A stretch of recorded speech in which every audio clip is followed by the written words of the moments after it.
ಎಲ್ಲರಿಗೂ ಶುಭೋದಯ. ಇವತ್ತಿನ ಬೆಳಗಿನ ತಿಂಡಿಗೆ ಅಕ್ಕಿ ರೊಟ್ಟಿ ಕಾಯಿ ಚಟ್ನಿ ಮಾಡೋಣ ಬನ್ನಿ.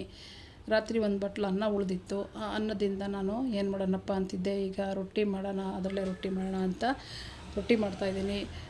ಆ ಉಳಿದದ್ದನ್ನು ನಾನು ಮಿಕ್ಸಿ ಜಾರ್ಗೆ ಹಾಕ್ಕೊಂಡು ಸ್ವಲ್ಪ ನೀರು ಹಾಕ್ಕೊಂಡು ರುಬ್ಕೊಂಡು ಸ್ಟವ್ ಆನ್ ಮಾಡಿ ಒಂದು ಬಾಣಲಿ ಇಟ್ಟು ಅದಕ್ಕೆ ಬಾಣಲಿಗೆ ಹಾಕ್ಕೊಂಡು ರುಚಿಗೆ ತಕ್ಕಷ್ಟು ಉಪ್ಪು ಮತ್ತು ಒಂದು ಹದಕ್ಕೆ ನೀರನ್ನ ಹಾಕ್ಕೊಂಡು ಕುದಿಯೋಕೆ ಇಟ್ಟಿದ್ದೀನಿ. ನೋಡಿ, ಅದು ಕುದೀತಾ ಇದೆ. ಕುದೀತಾ ಇರೋ ಅದನ್ನು ಕೈಯಾಡಿಸ್ತಾ ಇರಬೇಕು ಹತ್ತದಂಗೆ.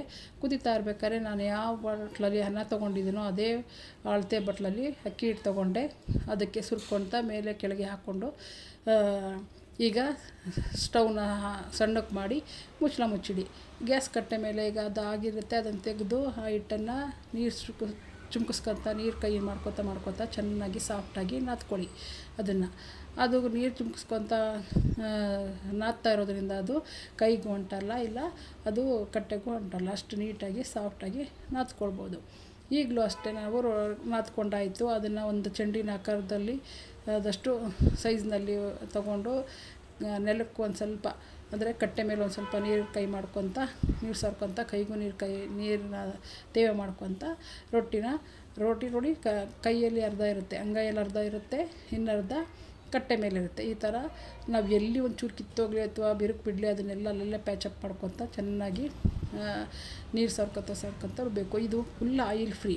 ಆಯಿಲ್ ಅಂತ ಒಂಚೂರು ಎಣ್ಣೆ ಅಂಶ ಇರಲ್ಲ. ಪೂರ್ತಿ ನೀರು ಹಚ್ಚಿ ರೊಟ್ಟಿ ಬಡ್ದಿರ್ತೀವಿ. ಈಗ ಹಂಚ್ಕಾಯಕ್ಕೆ ಇಟ್ಟಿದೆ, ಹಂಚ್ಕಾಯಿದೆ, ರೊಟ್ಟಿನ ಬೇಯಕ್ಕೆ ಹಾಕ್ತೀನಿ. ಈಗ ನೋಡಿ, ರೊಟ್ಟಿ ಬೇಯಕ್ಕೆ ಇಟ್ಟಿದ್ದೀನಿ. ಈ ಒಂದು ರೊಟ್ಟಿ ಬೇಯೋದ್ರೊಳಗೆ ನಾವು ಮತ್ತೊಂದು ರೊಟ್ಟಿ ರೆಡಿ ಮಾಡ್ಕೊಳ್ಬೋದು. ಅಷ್ಟು ಫಾಸ್ಟಾಗಿ ಆಗುತ್ತೆ. ಒಂದು ರೊಟ್ಟಿ ಬೇಯೋದ್ರೊಳಗೆ ಒಂದು ರೊಟ್ಟಿ ತಟ್ಬೋದು. ನೋಡಿ, ಇದು ಬೆಂತು ಒಂದು ಸರಿ ತಿರ್ಸಾಕ್ಬಿಟ್ರೆ ಮುಗೀತು. ಆ ರೊಟ್ಟಿ ಒಂಚೂರು ತಿರ್ಸಾಕ್ಬಿಟ್ಟು ತೆಗೆದಾಕ್ಬೋದು. ಅಷ್ಟರೊಳಗೆ ನಮ್ಮ ಆಲ್ರೆಡಿ ಒಂದು ರೊಟ್ಟಿ ತಟ್ಟಿದ್ದೆ ಹಾಕ್ತೆ, ಬೇಯಕ್ಕಾಗ್ತೆ. ಇದೇ ರೀತಿ ಎಲ್ಲ ರೊಟ್ಟಿನೂ ಕೂಡ ಒಂದು ಹಂಚು ಮೇಲೆ ಬೇಯ್ತಾಯಿದ್ರೆ ಒಂದು ಆಗಲೇ ಕೆಳಗಡೆ ಕೈಯಲ್ಲಿ ತಟ್ಟಾಗಿರುತ್ತೆ.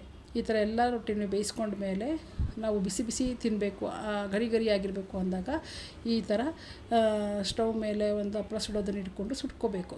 ಗರಿ ಆಗುತ್ತೆ. ನಾನು ಇದರಿಂದ ನನ್ನ ಅಳತೆಯಲ್ಲಿ 8ರಿಂದ 10 ರೊಟ್ಟಿ ಮಾಡಿದ್ದೀನಿ. ನೋಡಿ, ಸಾಫ್ಟಾಗಿ ಈ ಥರ ಆಗಿದೆ. ಅದನ್ನು ನಾನು ಗರಿಯಾಗಿ ಬಿಸಿಯಾಗಿ ಸರ್ವ್ ಮಾಡಬೇಕು ಅಥವಾ ತಿನ್ನಬೇಕು ಅಂತಂದಾಗ ಈ ಥರ ಸುಟ್ಟು ಚಟ್ನಿ ಪಲ್ಯ ಜೊತೆಗೆ